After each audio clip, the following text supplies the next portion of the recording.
I feel like speaking in English fluently as a foreign speaker. I feel like learning English deeply. I feel like going to English learning center to learn English perfectly. Do you feel like speaking in English? Do you feel like learning English? আমার ইচ্ছে করে, আমার English শিখতে ইচ্ছে করে, আমার English learning সেন্টারে যেতে ইচ্ছে করে, আমার ফরেনারদের মতো ইংলিশ বলতে ইচ্ছে করে। তোমার কি ইচ্ছে করে? তোমার কি ইংলিশ লার্নিং সেন্টারে যেতে ইচ্ছে করে? তোমার কি ইংলিশ শিখতে ইচ্ছে করে? এই যে ইচ্ছে করে, এটা ইচ্ছে করে, ওইটা ইচ্ছে করে, এটা ইচ্ছে করেছিল, এটা ইচ্ছে করেছিল, এটা খেতে ইচ্ছে করে, এটা খেতে ইচ্ছে করেছিল, এটা শিখতে ইচ্ছে করে, এটা শিখতে ইচ্ছে করেছিল, হয়েছিল, ইচ্ছে হয়েছিল, করেছিল, করে, এই ধরনের কথাগুলোকে কিভাবে বলে, কোন ফরমেশনে বলে, কোন ফরমেশন ইউজ করে বলে? I feel like, একটু খেয়াল করুন সেন্টেন্সটা আমি কিভাবে ক্রিয়েট করেছি। I feel like speaking in English, আমার ইংলিশ বলতে ইচ্ছে করে। I feel like, that means is a formation of this sentence. I subject, feel like verb with ing, verb এর সাথে ing হবে। I feel like speaking in English, English বলতে ইচ্ছে করে। I feel like learning English, আমার English শিখতে ইচ্ছে করে।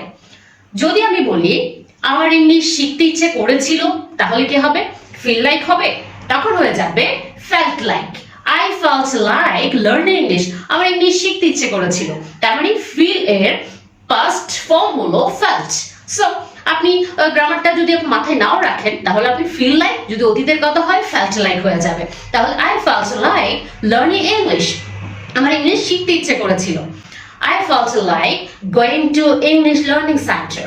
I feel like going to university, আমার ইউনিভার্সিটি যেতে ইচ্ছে করেছিল। বা I feel like going to university, আমার ইউনিভার্সিটি যেতে ইচ্ছে। I feel like reading novel, Nobel পড়তে ইচ্ছে করে। I feel like reading drama. I feel like reading fiction. I feel like reading English newspaper like Daily Star. এভাবে আপনি একটা সেন্টেন্সকে বিভিন্ন ফরম্যাটে বলবেন, একটা সেন্টেন্স বলবেন, অবজেক্টটা চেঞ্জ করে দিবেন। যেমন আমি এখানে বলেছি I feel like reading novel, I feel like reading drama, I feel like reading fiction, I feel like reading non-fiction। এভাবে আপনি সেন্টেন্সটা ক্রিয়েট করবেন। আবার আপনি যদি এটাকে নেগেটিভলিও বলতে পারেন। সো I feel like, এটা I এর সাথে বলছেন। এখন যদি আপনি বলেন we feel like going to English learning center, আমার ইংলিশ লার্নিং সেন্টারে যেতে ইচ্ছে করে। We feel like going to school, আমরা স্কুলে যেতে ইচ্ছে করে। We feel like going, তাহলে একটা going যাওয়া দিয়ে আপনি অবজেক্টটা চেঞ্জ করে ওই একটু খেয়াল করবেন we feel like going, we feel like going, we feel like going। এভাবে একটা সেন্টেন্সে আপনি অবজেক্টটা চেঞ্জ করে দিয়ে একটা সেন্টেন্সে অনেকগুলো সেন্টেন্স ক্রিয়েট করতে পারছেন। এখানে শুধু প্রোনাউনটা চেঞ্জ করলে হয় না, টেন্স চেঞ্জ করলে হয় না, আপনি অবজেক্টটা চেঞ্জ করে দিয়েও অনেক সেন্টেন্স ক্রিয়েট করতে পারেন, কারণ ক্রিয়েশনটা আপনার নিজের হাতে, নিজের মনে, নিজের মস্তিষ্কে। সো এখানে যদি আমি বলতে চাই দের কথা, তাদের কথা, they feel like playing cricket, তাদের ক্রিকেট খেলতে ইচ্ছে করে। যদি এমন হতো they are playing cricket, তারা ক্রিকেট খেলছে, কিন্তু আমি তাদের ক্রিকেট খেলতে ইচ্ছে করে, কথাটা একটু ডিফারেন্ট হয়ে যাচ্ছে। they feel like playing cricket, তাদের খেলতে ইচ্ছে করে। they feel like playing football, feel like learning English, they feel like learning plethora of vocabulary, they feel like learning all kinds of English structure। এভাবে করে আমি আরো সেন্টেন্স ক্রিয়েট করতে পারি। এটাকে যদি আমি পাস্ট টেন্সে করি, আমি কিন্তু শুরুতেই বলেছি প্রেজেন্ট টেন্স হলে feel like, যদি আমি পাস্ট টেন্সে বলি felt like, আমি অতীতের কথা যদি বলি I felt like, সাবজেক্টটা খেয়াল করবেন, সাবজেক্ট felt like, ভার্বের সাথে ing আর extension. So I felt like speaking English, আমার ইংলিশ বলতে ইচ্ছে করেছিল। I felt like eating delicious food, আমার delicious food খেতে ইচ্ছে করেছিল। I felt like reading all kinds of novel, আমার সকল নভেল পড়তে ইচ্ছে হয়েছিল। I felt like going to English learning center, আমার ইংলিশ লার্নিং সেন্টারে যেতে ইচ্ছে করেছিল। I felt like going to the shopping, আমার শপিং এ যেতে ইচ্ছে করেছিল। তাহলে I দিয়ে আমি felt like ইউজ করেছি, এটা অতীতের কথাটা বোঝাতে পেরেছি। সেম ভাবে আমরা যদি বলি felt like going to English learning center, we felt like speaking in English, আমার ইংলিশ বলতে ইচ্ছে করেছিল। we felt like learning all kinds of vocabulary to speak in English, আমার ইংলিশ বলার জন্য অনেকগুলো vocabulary শিখতে ইচ্ছে করেছিল। তাহলে আমরা যদি বলি you, তোমার কথা বলি, you felt like speaking English, তোমার ইংলিশ বলতে ইচ্ছে করেছিল। You felt like speaking in English, তোমার ইংলিশ বলতে ইচ্ছে করেছিল।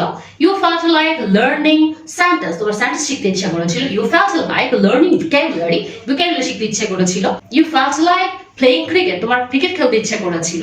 You felt like reading novel, reading drama, reading fiction, non fiction. তাহলে আমি সাবজেক্টটা অক্সিলিয়ারি ভার্ব ঠিক রেখে অবজেক্টের জায়গাটা অনেকগুলো বলতে পারছি। You felt like learning vocabulary, structure, grammar, speaking part, all kinds of speaking part. You felt like learning that. তোমার শিখতে ইচ্ছে করেছিল। এভাবে আমরা অনেক সেন্টেন্স ক্রিয়েট করতে পারি। এভাবে আমরা দে দিয়ে বলতে পারি they felt like speaking English, তার ইংলিশ শিখতে ইচ্ছে করেছিল। they feel like going to learning center যেতে ইচ্ছে করেছিল। আপনি যদি আবার বলতে চান আমার এক কাপ চা খেতে ইচ্ছে করে, I feel like taking cup of tea, আমার এক কাপ চা খেতে ইচ্ছে করে। আমার এক কাপ কফি খেতে ইচ্ছে করেছিল। I felt like taking a cup of coffee, আমার এক কাপ কফি খেতে ইচ্ছে করেছিল। তাহলে আপনার ইচ্ছে করেছিল, feel like, felt like আমরা বুঝতে পারলাম। কিন্তু যখন আপনি প্রশ্ন করবেন, কিভাবে প্রশ্ন করবেন?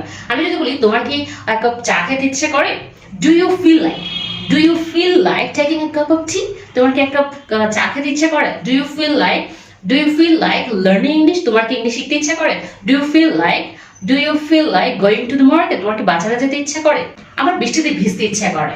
I feel like getting wet by the rain, আমার বৃষ্টিতে ভিজতে ইচ্ছে করে। I feel like getting wet by the rain. Do you feel like getting wet by the rain? Do you feel like getting wet by the rain? তোমার এভাবে করে আমরা একটা সেন্টেন্স, একটা ফরমেশন, একটা ওয়ার্ডকেও ইউজ করে অনেক সেন্টেন্স ক্রিয়েট করা যায়। It's a technique to speak in English fluently and perfectly as foreigner, but you have to practice every day at least 5 minutes or maximum 10 minutes. আপনি যদি প্রতিদিন একটু একটু করে প্র্যাকটিস করেন, আপনি আপনার প্র্যাকটিসে এগিয়ে থাকেন এবং এটা আপনার একটা অভ্যাসে পরিণত হবে এবং ইংলিশ শেখাটা আপনার কাছে তখন খুব সহজ মনে হবে।